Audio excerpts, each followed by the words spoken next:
If you don't get out of my way right now, I'll make sure this is the last time you ever step foot in this hospital." Dr. Thomas Parker's thunderous voice reverberated through the emergency room corridor, freezing everyone in their tracks. The renowned surgeon, newly appointed to Memorial Hospital, glared with disdain at the woman in the light blue uniform standing in his path. In his mind, she was nothing more than another nurse trying to interfere with his work. Isabella Martinez met the doctor's gaze without flinching. Her brown eyes, usually warm and inviting, now radiated a calculated calm that seemed to charge the air around her. In her hands was the medical chart that had sparked the entire commotion, a document she refused to release without adhering to the proper patient safety protocols. What no one else in the corridor knew, except for a few senior staff members, was that this simple nurse was in fact the hospital's medical director. On this particular morning, Isabella hadn't planned on wearing a nurse's uniform. Her coat had been soiled during an emergency procedure earlier in the night, and her spare was still in the laundry.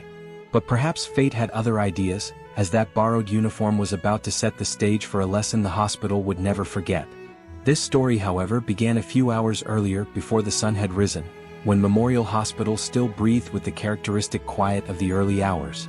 Isabella was focused in the ICU, monitoring the vitals of a critical patient, when the emergency department received word of victims from a severe car accident. The sound of sirens pierced the stillness of the night, and within minutes the ER doors swung open to reveal a chaotic scene. 3 young people, all in critical condition. "We need more O-negative blood," one of the attending doctors shouted, his hands pressed against the wound of a boy who didn't look older than 20. Isabella moved instinctively, her years of experience guiding every action. In moments like these, titles and ranks meant nothing. What mattered was saving lives. Her skilled hands assisted with procedures, her superior medical knowledge quietly steering critical decisions through subtle yet precise suggestions. The night turned into a race against time. As she coordinated the nursing team with the precision of someone who understood every aspect of the job, Isabella demonstrated why she was considered one of the best doctors in the state. Not that anyone there, apart from the senior staff, realized it at that moment. 4 grueling hours were spent fighting for the lives of the young accident victims. By the time the last patient was stabilized and transferred to the ICU, it was already past 5 in the morning. Isabella removed her blood-stained gloves and allowed herself a brief moment of exhaustion, leaning against the now quiet hallway wall. "You should get some rest, Bella," suggested Amanda, a veteran nurse who knew Isabella's true position. "The new chief surgeon arrives today." "Ah yes, Dr. Thomas Parker. The hospital's latest star, brought in at great expense by the board. His reputation preceded him. Brilliant in the operating room, catastrophic in interpersonal relations. Isabella had thoroughly reviewed his history before approving his hire. Extraordinary experience, even larger ego." "Not yet," Isabella replied, adjusting the flawless bun of her jet black hair. "I need to check on the post-op patients and organize the night shifts charts." Her commitment to excellence was legendary at Memorial Hospital. In her 3 years as director, Isabella had transformed the institution into not only a center of medical excellence but also a shining example of humanized care. Her decision to occasionally work as a nurse was seen as unusual by some, but those who truly knew her understood. True leadership comes from knowing every cog in the system. Morning arrived, bringing a renewed energy to the hospital. The corridors began to fill with the bustling activity of professionals starting their shifts. Isabella observed everything with sharp eyes, greeting every staff member by name and showing genuine interest in their lives. "How's your son doing, Maria?" Isabella asked the cleaning staff member pushing her supply cart. "Better, Bella, thanks to God and that medicine you suggested," the woman replied with a genuine smile. At that moment, the elevator doors slid open, revealing an imposing figure in a pristine white coat. Dr. Thomas Parker had arrived, and his presence instantly shifted the atmosphere in the corridor. Tall, with carefully groomed gray hair and a gaze that seemed to measure everyone around him as inferior, he walked as though he already owned the place. Isabella discreetly observed as he approached the reception desk, immediately demanding the charts for his scheduled patients. His tone, though controlled, carried the unmistakable arrogance she had encountered countless times over the course of her career. The decision to maintain her disguised as a nurse for a few more hours was instantaneous. Years of experience had taught her that a person's true character is revealed not in how they treat their equals, but in how they interact with those they deem subordinate. What none of them knew was that this seemingly ordinary morning was about to turn into a silent battlefield, where titles and egos would be tested, and the true essence of leadership would be unveiled in the most unexpected way. Dr. Thomas Parker strode through Memorial Hospital's corridors like a general surveying his new territory. Every calculated step, every critical glance, conveyed the unmistakable message that he was no ordinary doctor. His impressive resume included stints at the country's top hospitals, and his reputation as a cardiovascular surgeon was almost legendary. Unfortunately, his fame extended beyond his medical skills. "Where is the patient's chart for room 304? Dr. Parker's commanding voice sliced through the air at the nurse's station. Without waiting for a response, he began rifling through the neatly arranged folders on the counter. Isabella, updating records nearby, observed the scene quietly. The nurse's uniform she wore out of necessity that morning was proving to be a fascinating lens into the true nature of the new surgeon. "Dr. Parker," Isabella approached him calmly, "the charts follow a specific organizational protocol. May I help you find what you need?" The doctor barely glanced in her direction. "If you all kept things properly organized, I wouldn't need help. Where's the head nurse? I need to speak with someone who actually understands how a hospital should run." Amanda, the veteran nurse who was well aware of Isabella's true position, visibly tensed behind the counter. Other nurses exchanged uneasy glances, but Isabella's composure remained steady. "The chart you're looking for is being updated with the latest test results," she explained patiently. "It's hospital protocol to ensure all information is complete before." "Protocol?" Dr. Parker cut her off with a sarcastic smile. "Sweetheart, I've performed more cardiac surgeries than you've changed bed sheets. I don't need a nurse explaining hospital protocols to me." The silence that followed was heavy. Isabella felt the weight of the team's stares, some worried, others brimming with indignation at how she was being treated. Yet years of experience had taught her that the most valuable lessons often emerged from the most uncomfortable situations. "Dr. Parker," she began again, her voice even calmer, "I understand your urgency, but patient safety is our top priority. The chart will be ready in a few minutes, with all the necessary information for you to do your work in the best possible way." Dr. Parker closed his eyes momentarily, as though summoning patience to deal with someone he deemed vastly beneath him. When he opened them again, his gaze was icy. "What's your name?" he asked, pulling a small notebook from his lab coat pocket. "Isabella Martinez," she answered without a hint of hesitation. "Well, Ms. Martinez, I'm writing your name down," he said, his tone laced with condescension. "It's clear you don't understand how hierarchy works in a real hospital. Perhaps a discussion with your supervisors will clear things up." At that moment, Rachel, the actual head nurse, arrived at the station.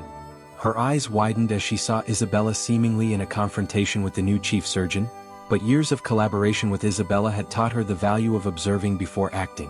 "Dr. Parker," Rachel interjected smoothly, holding out the requested chart, "your file is ready. My apologies for the delay." The doctor snatched the chart from her hands with a grunt of disapproval. Before walking away, he shot one last disdainful look at Isabella. "I suggest you learn your place in this hospital, Ms. Martinez. Professionals like me don't have time to waste on insignificant bureaucracies or nurses who think they're more important than they are." As Dr. Parker strode off, a buzz began to ripple through the nursing station. Rachel turned to Isabella, her concern evident. "Dr. Martinez, I'm so sorry about that. I should have arrived earlier too." Isabella raised a hand gently, cutting off the apology. "It's fine, Rachel. Sometimes we need to see things from different angles to truly understand how to improve them." The rest of the morning passed under a cloud of palpable tension. The story of the encounter between the nurse and the new chief surgeon spread quickly through the hospital corridors. Longtime staff members who knew Isabella's true position struggled to hide their amused smiles, anticipating the inevitable revelation. During lunch, Isabella quietly met with Amanda and Rachel at the cafeteria. The three women sat at a corner table, away from prying ears. "You should have seen his face, Bella," Amanda said, still outraged. "The way he spoke to you?" "Actually," Isabella replied, thoughtfully stirring her salad, "it was a very enlightening experience. Sometimes we need to feel it ourselves to truly understand the challenges our team faces." Rachel shook her head in admiration. "Still, Dr. Martinez, what do you plan to do about it? He clearly needs boundaries."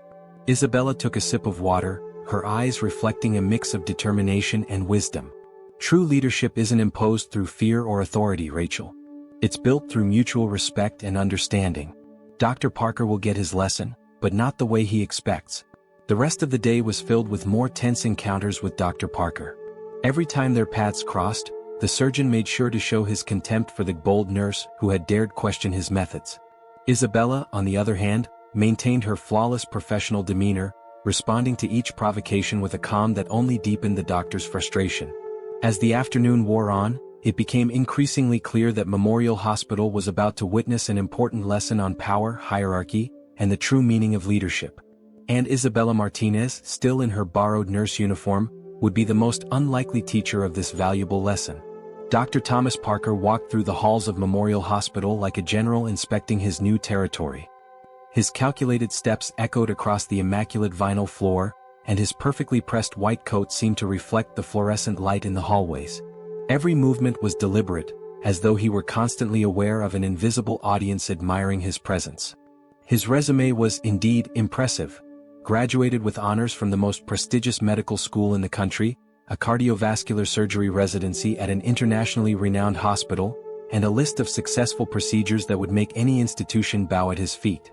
His credentials included stints at the best hospitals in the country, and his reputation as a surgeon was almost legendary. Memorial Hospital had invested a small fortune to bring him in, convinced that his expertise would further elevate the institution's prestige. However, alongside his undeniable technical competence, Dr. Parker carried another reputation, one that wasn't listed on his official resume, but was just as well known in medical circles. His absolute intolerance for what he considered subordinates and his unwavering belief in a hospital hierarchy that was almost medieval. "Where is the chart for patient 304? His authoritative voice sliced through the air at the nursing station like a blade. Without waiting for an answer, he began rifling through the neatly arranged files on the counter, undoing hours of meticulous work by the staff. A young nurse visibly flinched as he tossed a stack of documents aside, causing several pages to scatter across the floor. Dr. Parker didn't even seem to notice the discomfort he was causing. Isabella, who was a few meters away updating records on a tablet, observed the scene with deliberate attention. The light blue uniform she was wearing out of necessity that morning gave her a unique perspective on the new surgeon's behavior. It was like watching a play where the antagonist didn't know he was being observed by the director. "Dr. Parker," Isabella approached with soft but firm steps, her voice maintaining a professional and calm tone. "The charts follow a specific organizational protocol. May I assist you in finding what you need?" The doctor briefly raised his eyes, barely deigning to acknowledge her presence. His gaze passed over her as if she were just another piece of furniture, something unimportant in the grand scheme of his concerns. "If you all kept decent organization," he replied with evident disdain, "I wouldn't need help. Where is the head nurse? I need to speak with someone who actually understands how a hospital is supposed to function." Amanda, the veteran nurse who knew Isabella's true identity, visibly tensed behind the counter. Her hands gripped the clipboard so tightly that the knuckles turned white. Other nurses exchanged wary glances, some lowering their heads to hide their indignation. "The chart you're looking for is being updated with the latest tests," Isabella explained patiently, maintaining her professional demeanor. "It's the hospital protocol to ensure all information is complete and accurate before." "Protocol?" Dr. Parker interrupted her with a smile that mixed condescension and sarcasm. He turned fully to face her now, as if finally deciding she deserved at least a few seconds of his full attention. "Dear, I've performed more heart surgeries than you've changed bed sheets. I don't need a nurse to explain hospital protocols to me." The silence that followed was so thick it felt like it had its own weight. The air in the nursing station became heavy with an almost tangible tension. Isabella could feel the weight of the team's stares, some worried, some indignant, and a few who knew her true role watched with a mix of fascination and apprehension. "Dr. Parker," she began again, her voice even calmer and more controlled than before, "I understand your urgency and recognize your vast experience. However, patient safety is our top priority here at Memorial. The chart will be available in a few minutes, with all the necessary information so you can perform your job in the best way possible." The surgeon closed his eyes for a moment, as if searching for patience to deal with someone he considered infinitely inferior in his personal hierarchy of importance. When he opened them again, his gaze was as cold as a winter morning. "What's your name?" he asked, pulling a small notebook from the pocket of his coat with a theatrical motion. "Isabella Martinez," she replied without hesitation, holding his gaze with a calmness that seemed to irritate him even more. "Well, Miss Martinez," he pronounced her name as if it were something unpleasant, "I'll write your name down here. Clearly you don't understand how hierarchy works in a real hospital. Maybe a conversation with your supervisors will help clarify things." It was at that moment that Rachel, the actual head nurse, arrived at the station. Her eyes widened for a brief moment as she assessed the scene. Isabella, still in her borrowed uniform, apparently in a confrontation with the new chief surgeon. Years of working closely with the director had given her the wisdom to remain discreetly neutral. "Dr. Parker," Rachel intervened with her professional tone, "your chart is ready.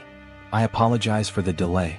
The doctor snatched the file from her hands with a grunt of disapproval, flipping through the pages quickly as if searching for any mistake to criticize. Before walking away, he cast one last disdainful look at Isabella. "I suggest you learn your place in this hospital, Miss Martinez."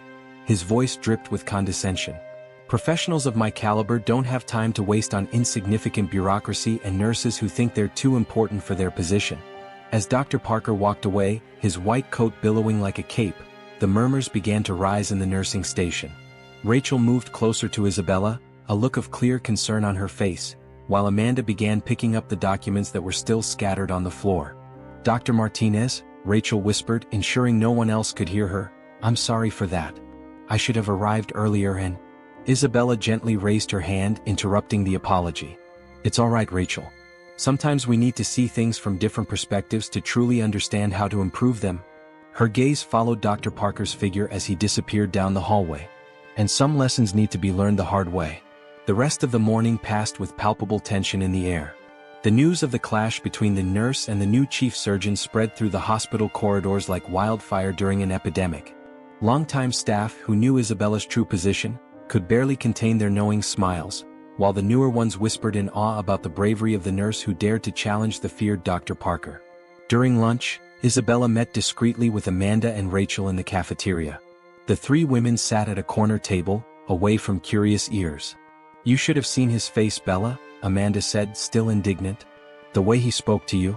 "Actually," Isabella replied, thoughtfully stirring her salad, "it was a very enlightening experience. Sometimes we need to feel it ourselves to truly understand the challenges our team faces." Rachel shook her head in admiration. "Still, Dr. Martinez, what do you plan to do about it? He clearly needs boundaries." Isabella took a sip of water, her eyes reflecting a mix of determination and wisdom. "True leadership isn't imposed through fear or authority, Rachel. It's built through mutual respect and understanding. Dr. Parker will get his lesson, but not in the way he expects." The rest of the day was filled with more tense encounters with Dr. Parker. Every time their paths crossed, the surgeon made a point of showing his disdain for the brazen nurse who dared to question his methods. Isabella, however, maintained her impeccable professional demeanor, responding to each provocation with a calm that only fueled the doctor's frustration.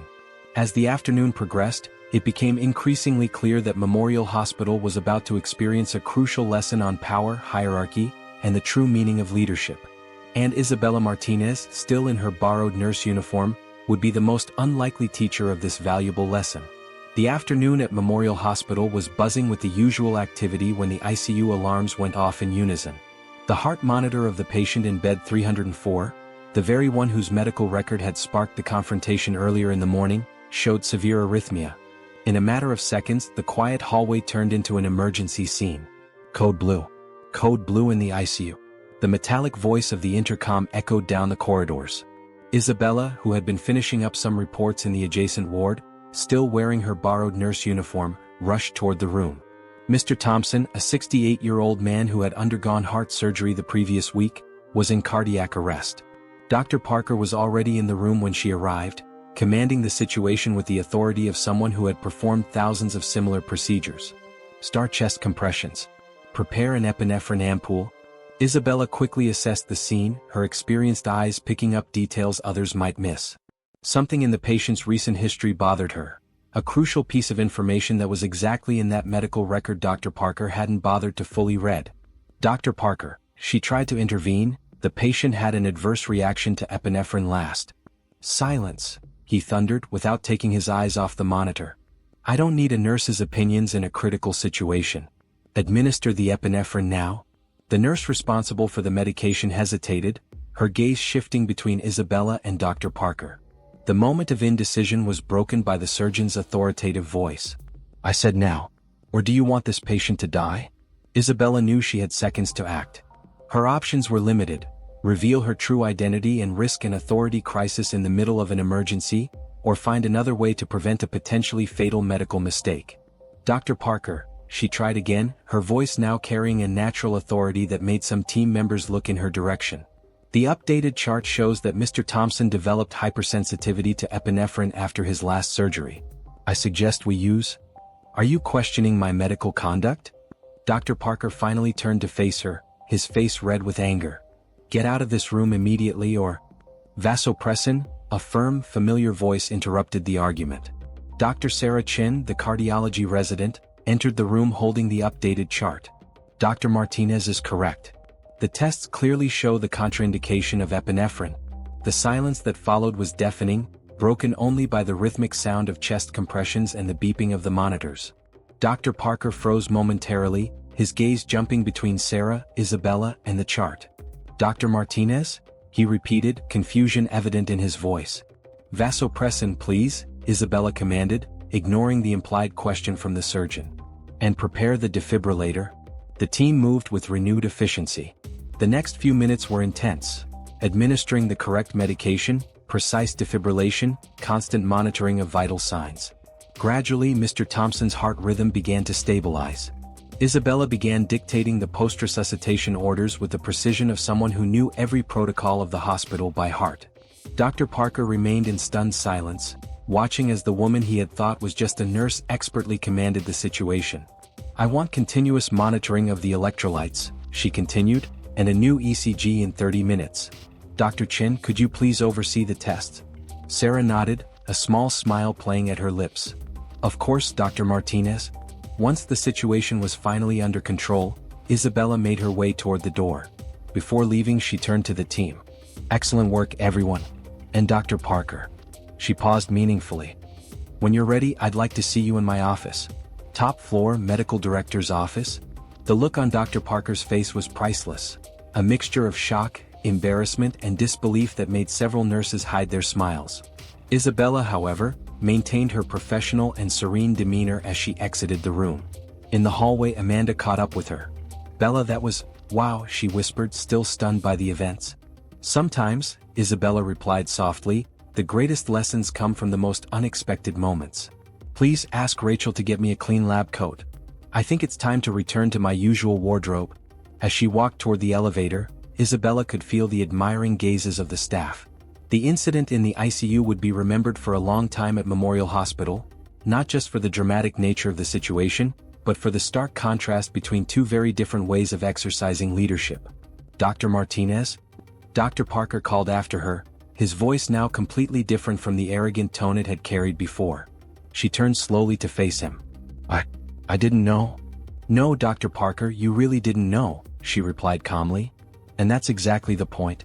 I'll be waiting for you in my office in 15 minutes. We have a lot to discuss about protocols, hierarchy, and, most importantly, the true meaning of teamwork. The elevator arrived with a soft ding, and Isabella stepped in, leaving behind a visibly shaken Dr. Parker and a team that had never been so proud of their medical director.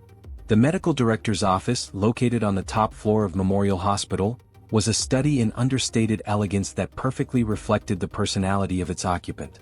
Large floor-to-ceiling windows allowed the golden light of the afternoon to flood the space, casting a play of light and shadows across the soft-toned walls. Here, prestigious diplomas and certificates shared space harmoniously with photographs of the hospital team at various moments: celebrations, social gatherings, resident graduations. Each picture told a story of unity and perseverance. In one of the most prominent photos, the entire nursing team smiled around Isabella during the inauguration of the new pediatric wing. The pride in their faces spoke more than words ever could. Beside it, a simple plaque displayed the motto Isabella had instituted when she took the helm: "We heal with our hands, we lead with our hearts." Now appropriately dressed in her white coat, with Dr. Isabella Martinez, medical director, subtly embroidered on the pocket, she organized some documents on her mahogany desk while awaiting Dr. Parker's arrival. Her hands, which just hours earlier had helped save Mr. Thompson's life, moved with methodical precision between the files.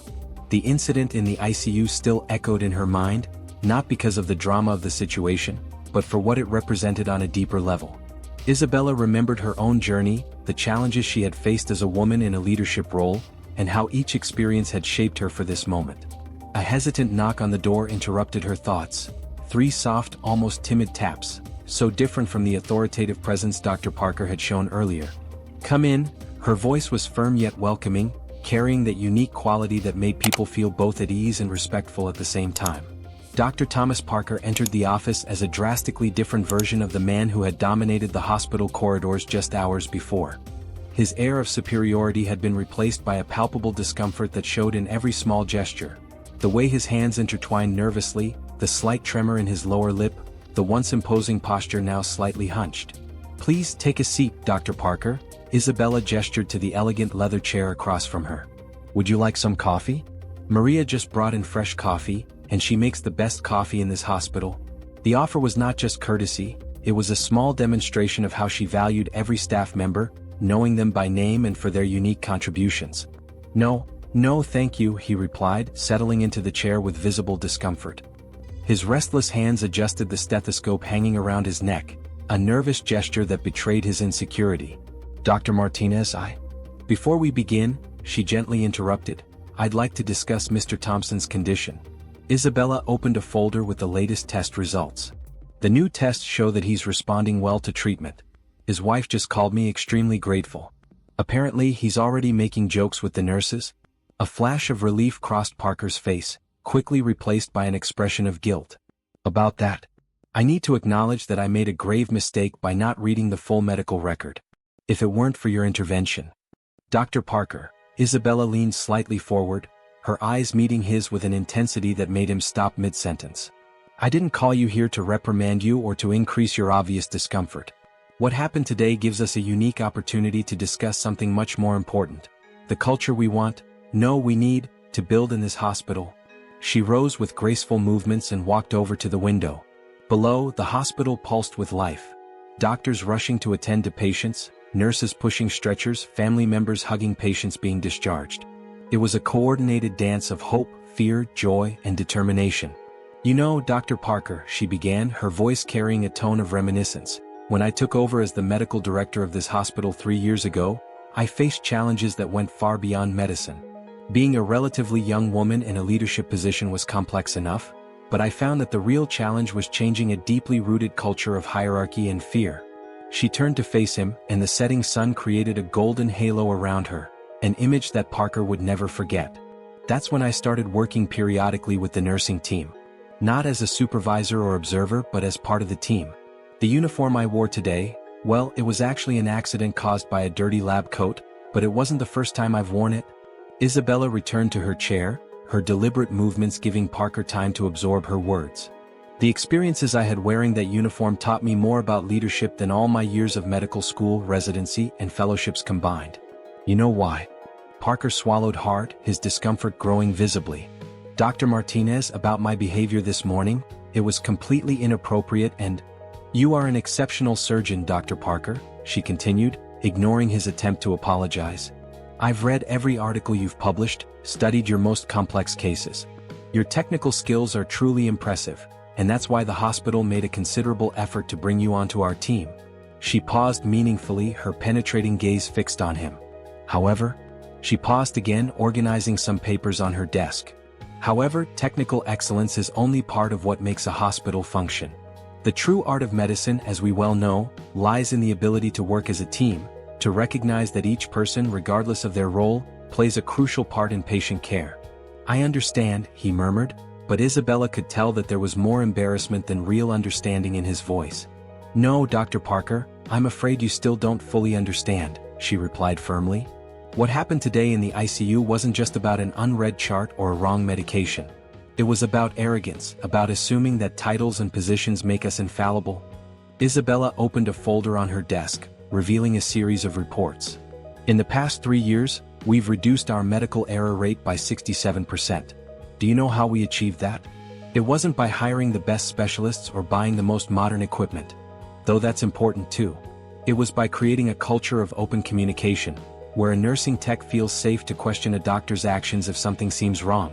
The silence that followed was heavy. Dr. Parker seemed to be processing every word, his face a mask of conflicting emotions. "I have here," she continued, 3 formal complaints about your behavior just from today. Under normal circumstances, this would be enough for a formal warning.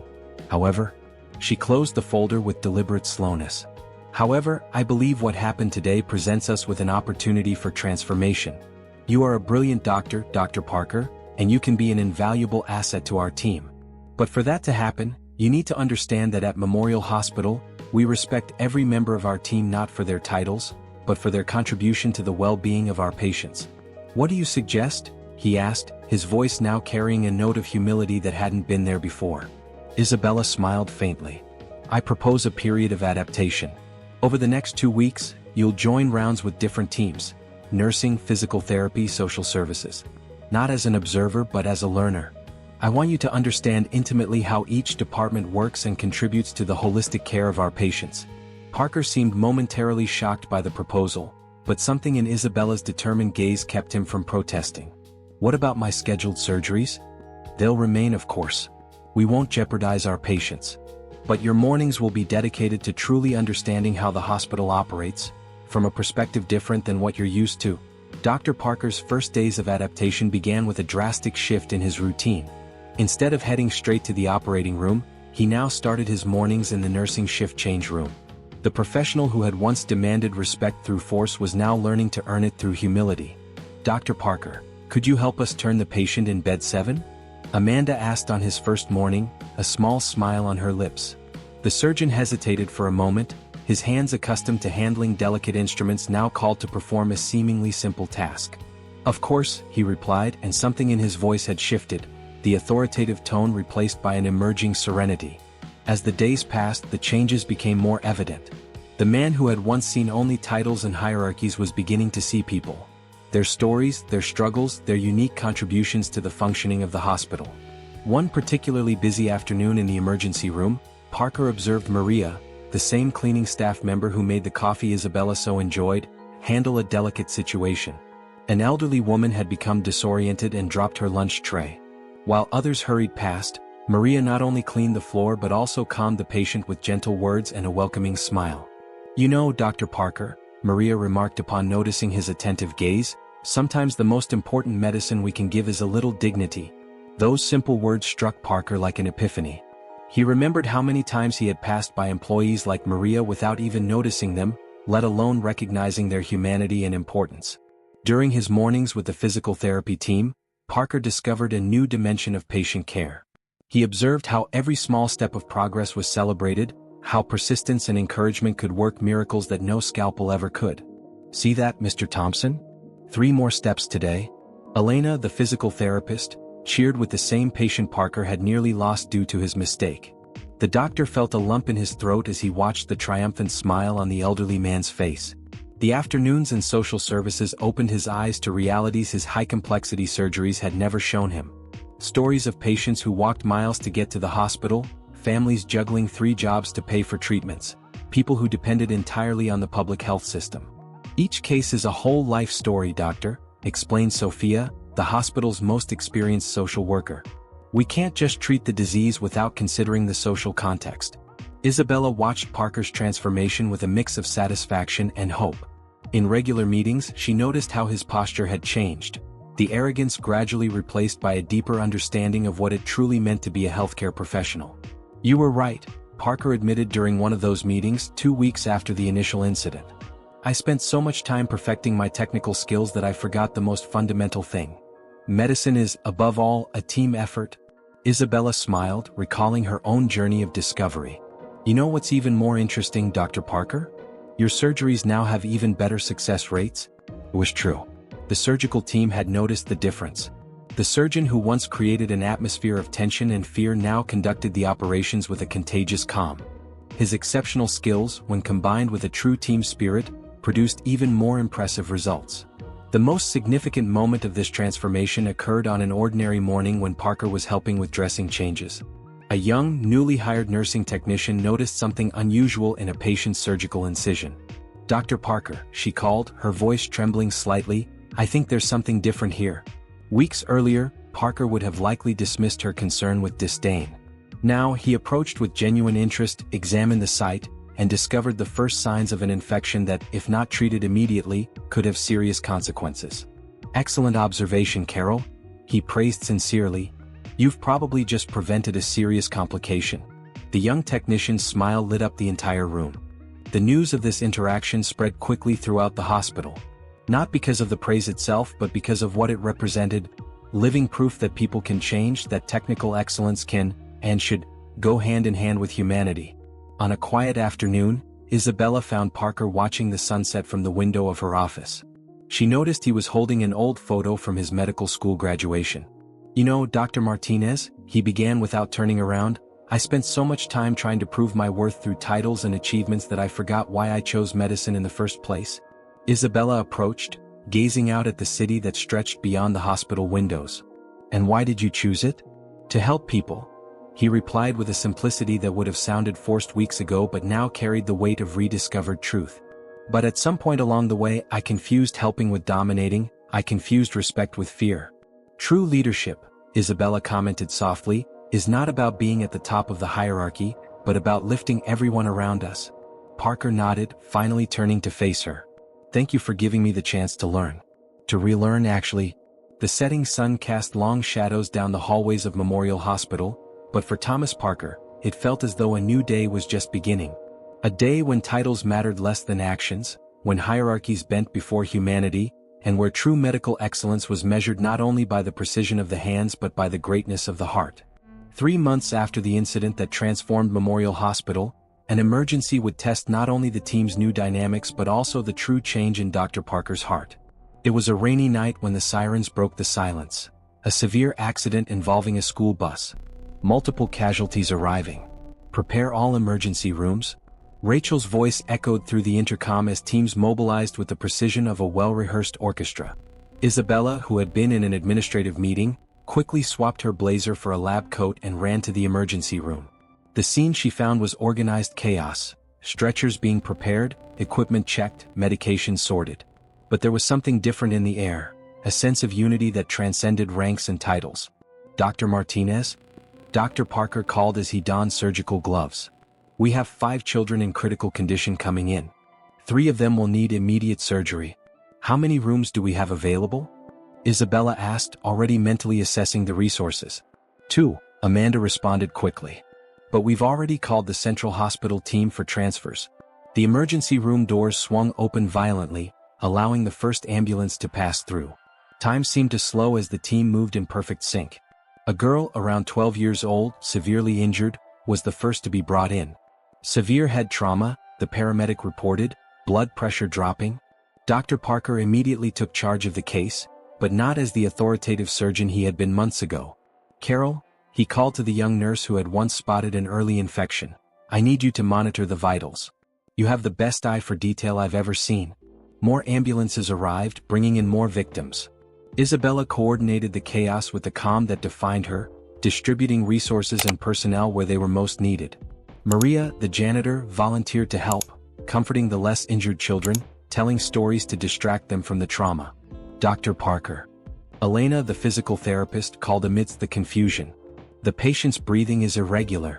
Parker didn't hesitate to listen to the observation. Together, they identified a pneumothorax that might have gone unnoticed until it was too late. The same professional he would have once ignored was now a crucial part of saving a life. The following hours were intense. Simultaneous surgeries, emergency transfusions, quick decisions that had to be made. But amidst the chaos, something extraordinary was happening. A perfect demonstration of how a truly integrated team could work. In one of the operating rooms, Dr. Parker was performing surgery with absolute focus. Beside him, the nursing team moved in perfect harmony, anticipating his needs. There were no shouts, no unnecessary tension. Just dedicated professionals working together for a common goal. "We need more O-negative," one of the nurses announced.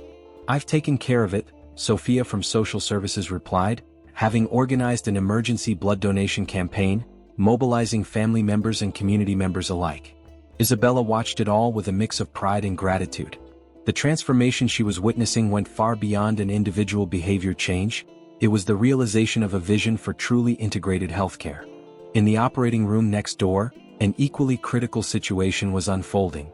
An 8-year-old girl, Lucy, was suffering from severe internal bleeding. Isabella worked tirelessly to stabilize her when a sharp sound from the heart monitor filled the room. "VFib," Amanda warned. "Blood pressure dropping fast." "Initiate resuscitation protocol," Isabella commanded firmly. "Prepare the defibrillator." In the hallway, Lucy's parents waited anxiously. Maria, despite hours of exhausting help in the emergency, remained by their side, offering not just coffee, but the comfort of her constant presence. "She's strong," Maria whispered, holding Lucy's mother's trembling hands. "And we have the best doctors caring for her." Inside the operating room, the battle for Lucy's life continued. Isabella and her team worked in perfect harmony, each person fully aware of their crucial role. It was at that moment that Dr. Parker, having finished his own surgery, entered the room. "Do you need help, Dr. Martinez?" he offered, with no trace of the arrogance he had once carried. "Yes," Isabella replied without taking her eyes off her patient. "I've identified a lesion in the splenic artery, but there's something else I'm missing." Parker positioned himself beside her, and together they began a collaboration that would have been unthinkable months ago. There was no ego, no hierarchy, just two dedicated professionals combining their expertise to save a life. "Over there." Carol, the nursing technician, pointed to an area her sharp eyes had spotted. "The bleeding looks different in that region." Parker and Isabella immediately investigated the indicated area, discovering a second injury that had gone unnoticed. Once again, the young technician's observation proved invaluable. "Excellent observation, Carol," Parker praised genuinely as they worked to repair the damage. The hours dragged on and fatigue began to weigh heavily on the entire team. Still, no one thought of giving up. Elena, after assisting in several emergencies, was organizing early rehabilitation plans for the children. Sophia coordinated psychological support for the families and worked to arrange resources for those who would need prolonged care. Finally, after what seemed like an eternity, Lucy's vital signs stabilized. The rhythmic sound of the heart monitor was music to the exhausted team's ears. "We did it," Isabella announced, allowing herself a moment of relief. "Great work, everyone." When they left the operating room, they found the hospital transformed. Volunteers had organized a support area for the families, professionals from other departments had extended their shifts to help, and a network of solidarity had formed spontaneously. "It's incredible," Parker remarked, watching the scene as he removed his surgical cap. "It's amazing how everything works when every person is valued and heard." Isabella smiled, remembering the man who had walked into her office months before. "The true strength of a hospital isn't in its equipment or its most renowned doctors, Dr. Parker. It's in its ability to have its team work like a family." In the weeks that followed, the recovery of the children from the bus accident became a priority for the entire team. Dr. Parker, in particular, spent extra time overseeing each case, not just as a surgeon but as part of a larger team. On one particularly meaningful afternoon, Lucy was discharged. The entire team that had been part of her treatment was present, from Isabella and Parker to Maria, who had become a constant source of comfort for the family. "How can we ever thank you enough?" Lucy's mother asked, tears of gratitude in her eyes.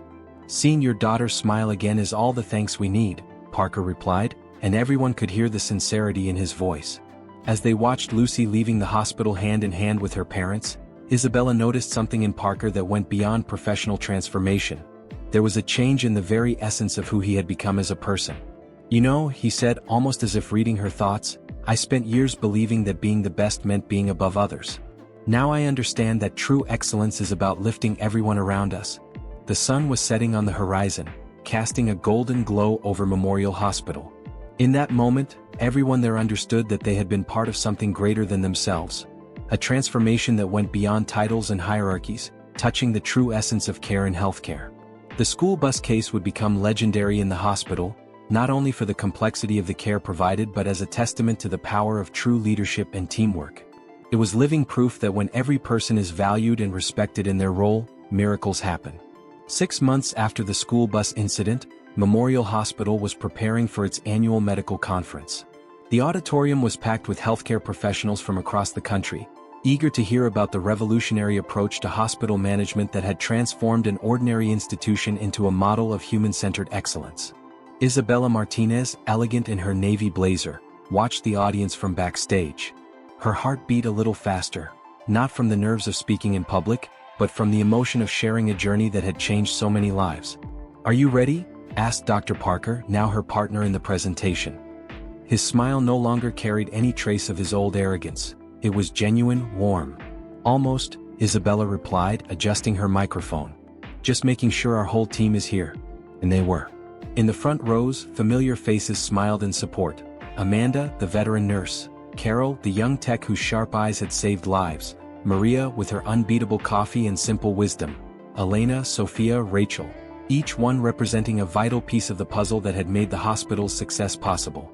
Ladies and gentlemen, the announcer's voice echoed through the auditorium. It is with great honor that we welcome Dr. Isabella Martinez and her team from Memorial Hospital. Isabella walked to the stage amidst warm applause. The spotlight illuminated her serene face as she took her place at the center. Beside her, Dr. Parker waited for his turn, a noticeable change in his posture. Where arrogance had once been, there was now a dignified humility. A year ago, Isabella began, her voice clear and steady. If someone had told me I would be here today sharing this story with you, I would have probably doubted it. Not because I didn't believe in the potential for transformation, but because sometimes the greatest changes begin in the most unexpected moments. Like a dirty lab coat and a borrowed uniform. Soft laughter rippled through the auditorium. In the front row, Amanda smiled, vividly remembering that fateful day. Our story isn't just about a medical director disguised as a nurse, or a brilliant surgeon who learned the true meaning of leadership, Isabella continued, exchanging a meaningful glance with Parker. It's about how an entire hospital rediscovered its humanity. As the lights dimmed in the auditorium, images began to appear on the large screen behind them. Photographs of daily life at the hospital. Maria comforting worried families, Carol spotting subtle signs in patients, Elena celebrating the first steps of patients in recovery. Our numbers speak for themselves. Dr. Parker took the floor, advancing the slides that displayed impressive graphs. A 67% reduction in medical errors, an 89% increase in patient satisfaction, a 75% decrease in employee turnover. But the numbers don't tell the full story. He paused, his gaze sweeping over the audience before landing on Lucy and her family. The real story is in the smiles regained, the lives transformed, the families reunited. Isabella resumed the presentation, walking across the stage with grace. Many ask me what the secret is. How did we transform a traditional hospital into a model of humanized care? The answer is both simple and complex. We eliminated the hierarchy of fear and built a culture of mutual respect. The next images showed scenes from the day of the school bus accident. Teams working in perfect synchronization, professionals from different fields collaborating without hierarchical barriers, each person contributing their unique expertise. That day, Dr. Parker shared, his voice filled with emotion. I finally understood what Dr. Martinez had tried to teach me. True medical excellence isn't in the titles we hang on the wall, but in the ability to recognize that every person, regardless of their role, is vital to the success of the whole. Lucy, from the front row, waved shyly when her picture appeared on the screen. First in the ICU, then during her recovery, and finally on the day of her discharge, smiling alongside the entire team that had contributed to her treatment. But perhaps, Isabella continued, the most important lesson we learned is that true leadership is not imposed through fear or authority. She is built through example, humility, and the recognition that each person has something valuable to contribute.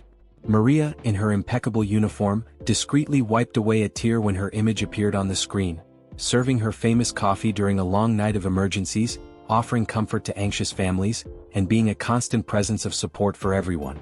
Today, Isabella continued, we are not here just to share impressive numbers or revolutionary methodologies. We are here to celebrate the power of human transformation. To show that when we break down the barriers of ego and hierarchy, we create space for something truly extraordinary to happen. Dr. Parker moved closer to her on stage, a gesture symbolizing the unity that now defined Memorial Hospital. 6 months ago, during the school bus emergency, I saw something I will never forget. I saw a hospital functioning not as an institution but as a family. I saw professionals from all fields giving their best not out of fear or obligation, but from a genuine commitment to human care. The lights in the auditorium gradually brightened, revealing tearful faces in the audience. Isabella smiled, her gaze sweeping over each member of her team in the front row. Memorial Hospital is no longer just a place where we treat illnesses, she concluded. It is a place where we heal with our hands and lead with our hearts. A place where every person, regardless of their role, knows they are part of something bigger than themselves. The applause that followed was deafening. In the front row, Lucy stood, starting a standing ovation that quickly spread throughout the auditorium. Isabella and Dr. Parker stood side by side on stage, living symbols of how true change is possible when we open our hearts to learn and grow. Later, during the reception that followed the conference, Isabella watched her team interact with professionals from other hospitals, sharing experiences and inspiring change. Her gaze met Dr. Parker's across the room, and they both smiled, silently recognizing how far they had come. You know, Maria approached her with a cup of her special coffee. Sometimes the greatest miracles begin with the smallest gestures. Isabella accepted the cup gratefully, reflecting on how a simple borrowed uniform had sparked a transformation that was now inspiring hospitals across the country. You're absolutely right, Maria. And that's why every person in this room, every member of our team, is a crucial part of this story. The sun was setting beyond the windows of the convention center, painting the sky with shades of gold and pink. It marked the end of a significant chapter for Memorial Hospital, but also the beginning of something much larger. A movement of transformation that was starting to spread to hospitals nationwide, proving that true leadership isn't in the titles we hold, but in our ability to elevate everyone around us. And what about you? What do you think of this inspiring story? Don't forget to leave a like and subscribe to the Life Stories channel for more emotional narratives like this. Share your thoughts in the comments. We'd love to hear what you think about the power of true leadership and human transformation. See you in the next story.